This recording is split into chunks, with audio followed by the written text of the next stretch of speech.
Polícia Federal cumpriu mandados de busca e apreensão no Palácio Laranjeiras, que é a residência oficial de Wilson Witzel, e em outros endereços ligados ao governador do Rio de Janeiro. Batizada de Placebo, essa operação investiga desvios de recursos públicos e fraudes na construção de hospitais de campanha. Dos 8 hospitais contratados pelo governo fluminense, apenas um foi entregue pela organização IABAS, que é responsável por esse serviço. A PF também esteve na sede da IABAS em São Paulo. A deputada federal governista Carla Zambelli revelou ontem que a Polícia Federal estaria investigando governadores de estado. Numa entrevista à Rádio Gaúcha, Zambelli citou que a Polícia Federal tinha operações na agulha, prestes a serem deflagradas. Vamos ouvir. A gente já teve algumas operações da Polícia Federal que estavam ali na agulha para sair, mas não saíam, tá?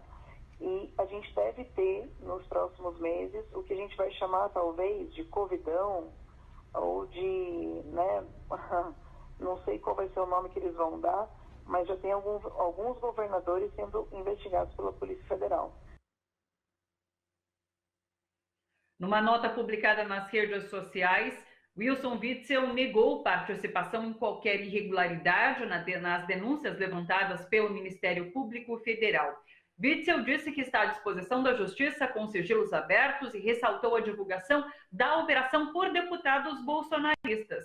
Disse ainda, abre aspas, a interferência anunciada pelo presidente da República está devidamente oficializada, fecha aspas. A Justiça, inclusive, já autorizou quebra de sigilo de celulares e computadores que estavam no Palácio Laranjeiras e foram apreendidos pela Polícia Federal. Celso de Mello negou o pedido de Flávio Bolsonaro para acompanhar o depoimento de Paulo Marinho, que é um empresário carioca que denunciou vazamentos da Polícia Federal ao então deputado estadual do Rio de Janeiro. Marinho está depondo hoje pela 3ª vez na PF do Rio. O empresário disse numa entrevista à Folha de São Paulo que um delegado da Polícia Federal avisou Flávio de uma investigação em curso sobre Fabrício Queiroz, que na época era assessor do deputado Flávio Bolsonaro. Celso de Mello decretou, inclusive, sigilo de todos os depoimentos desse inquérito da Polícia Federal. O ministro Luiz Roberto Barroso, que assumiu a presidência do Tribunal Superior Eleitoral, afirmou que deve pautar nas próximas 3 semanas ações que pedem a cassação dos mandatos do presidente Jair Bolsonaro e do vice Hamilton Mourão. A declaração aconteceu durante uma entrevista coletiva realizada por videoconferência. Segundo Barroso, 2 ações que foram apresentadas pelos então candidatos à presidência, Guilherme Boulos e Marina Silva, estavam com o ministro Edson Fachin com pedido de vistas e foram liberadas para a pauta. Em meio a escândalos, denúncias no campo da política, o novo coronavírus avança no Brasil. São quase 377 mil infectados, as mortes estão se aproximando de 24 mil. Uma pesquisa, olha só, da Universidade Federal de Pelotas, divulgada ontem à noite, concluiu que a epidemia no Brasil está apenas no começo. Foram coletados dados de 25 mil pessoas em 190 municípios. O índice de imunidade brasileiro ao novo coronavírus, de acordo com essa pesquisa, está em 1,4%, quando o ideal seria entre 40% e 70%. Os pesquisadores alertam que qualquer relaxamento nas medidas de isolamento social vão resultar em milhares de mortes. Sobre cenário político, sobre tudo isso que está acontecendo hoje, conversamos agora com Leonardo Atush, que é editor da TV 247. Oi, Atush, tudo bom? Oi, Thalita, boa tarde, tudo bem? Muito bom falar com você e com o público da TVT. Obrigado. É sempre bom te receber também, Atush. Queria começar conversando com você sobre essa possibilidade de cassação de chapa de Bolsonaro e Hamilton Mourão. Você vê isso como uma possibilidade real? É algo que começa a ser discutido, então, pelo TSE? Olha, Thalita, infelizmente eu não tenho nenhuma confiança em relação ao TSE. Lembrando que o ministro Luiz Roberto Barroso foi o mesmo que foi o relator na eleição presidencial de 2018 da candidatura do ex-presidente Lula.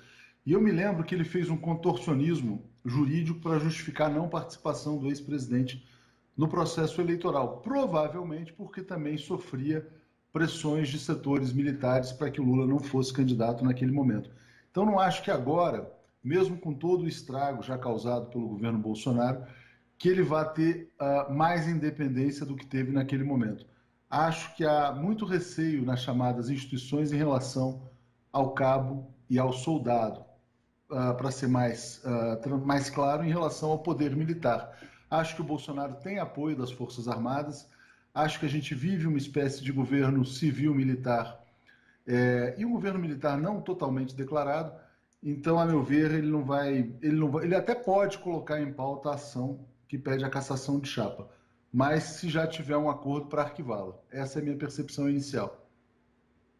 Inclusive, Barroso cita essas duas ações, fala de uma terceira que também pode entrar em discussão, mas você acha que dependendo dos resultados, inclusive, desse inquérito, que tem ali depoimento de Marinho, do Paulo Marinho, que fala sobre eleições lá em 2018, sobre a interferência da Polícia Federal tentando já prever resultados das eleições, você acha que nem a conclusão desse inquérito no STF da Polícia Federal pode levar o TSE a se manifestar sobre a cassação da chapa?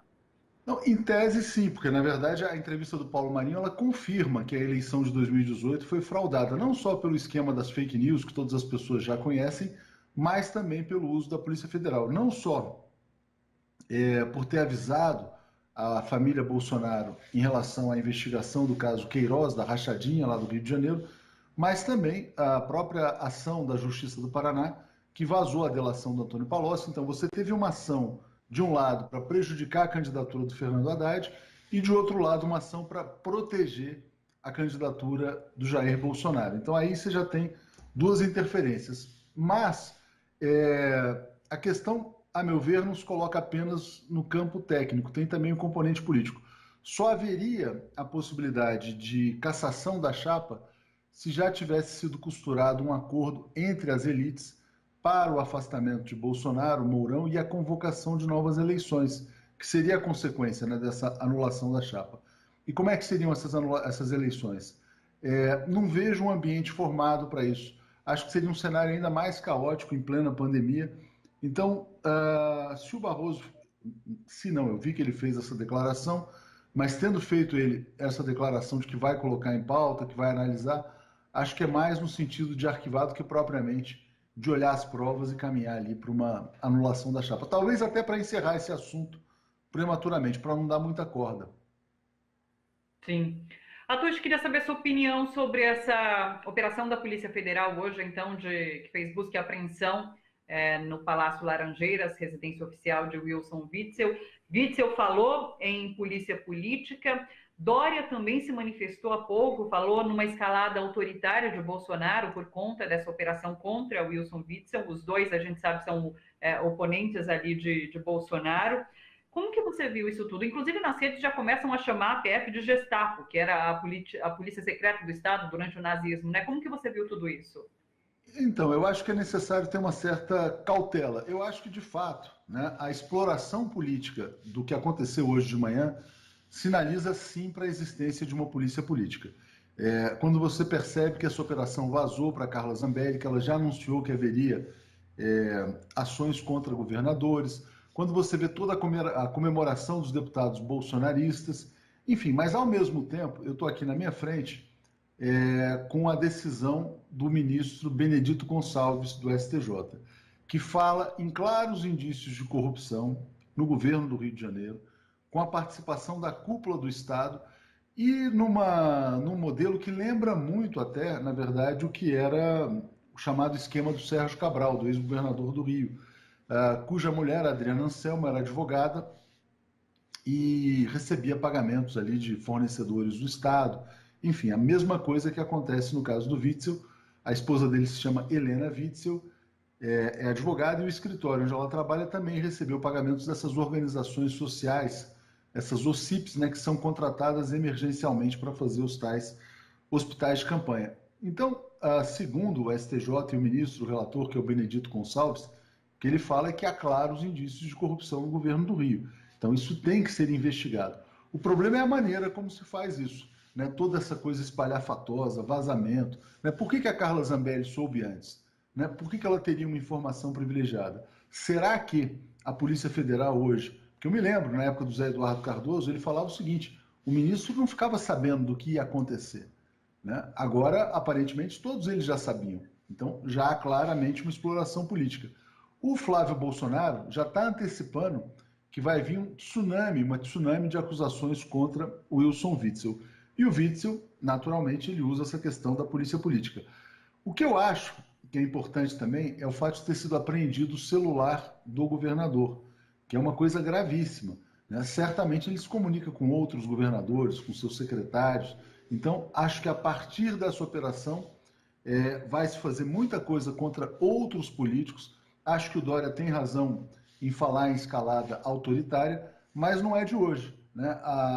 O uso político das instituições já começou há muito tempo no Brasil. O Witzel, curiosamente, ele se elege nessa onda, né? Porque o Cabral cai em desgraça, o PMDB do Rio de Janeiro é dizimado e ele surge do nada para ser governador do Rio de Janeiro. O que me espanta é que, caso isso seja verdade, é que ele tenha feito exatamente a mesma coisa que fazia Sérgio Cabral com a sua mulher, né? Mas, enfim, de qualquer maneira, eu acho que os dois lados têm razão. Eu acho que existem indícios de corrupção no governo do Rio de Janeiro, mas, ao mesmo tempo, existe o uso político da Polícia Federal também. Atucha, só para terminar, eu sei que você tem um tempo certo também, eu queria saber sua opinião sobre a retirada de jornalistas daquele cercadinho onde Bolsonaro costuma falar. Tem bastante apoiador ali do lado, né? E por uma questão de segurança, inclusive, Folha, Globo, Band e UOL retiraram jornalistas, informaram, anunciaram que estão retirando esses jornalistas daquele cercadinho nesse momento. Como você avalia essa decisão? Acho que foi uma decisão correta, acertada, mas demorada. Por quê? Acho que todos esses veículos de comunicação, de alguma maneira, eles apoiaram o que aconteceu no Brasil em 2016, que, na minha opinião, foi um golpe de Estado. Esse golpe de Estado degenerou no governo de Jair Bolsonaro. O que acontece? O Bolsonaro, todos os dias, ele já vinha agredindo jornalistas, estimulando a sua plateia lá de seguidores a agredir jornalistas. Houve uma repórter da Band que foi agredida, uma bandeira do Brasil, né, curiosamente. Então, já não era um ambiente seguro. O Bolsonaro, inclusive, defende que a população se arme. Se aquelas pessoas estivessem armadas, um jornalista poderia ter sido assassinado. Então, eu acho que não há condições de segurança mínimas para se trabalhar. Eu acho que é uma perda de tempo, porque o Bolsonaro vai lá simplesmente para insultar a imprensa e para estimular essa matilha que o segue. Então, acho que foi correto. Mas acho que agora cabe a todos esses meios de comunicação também fazerem uma autocrítica por terem, de alguma maneira, apoiado esse projeto que chegou ao poder. Atucha, eu agradeço demais, sempre um prazer te receber por aqui. Um beijo grande, até uma próxima. Obrigado, Thalita. Se cuida. Valeu. Beijão.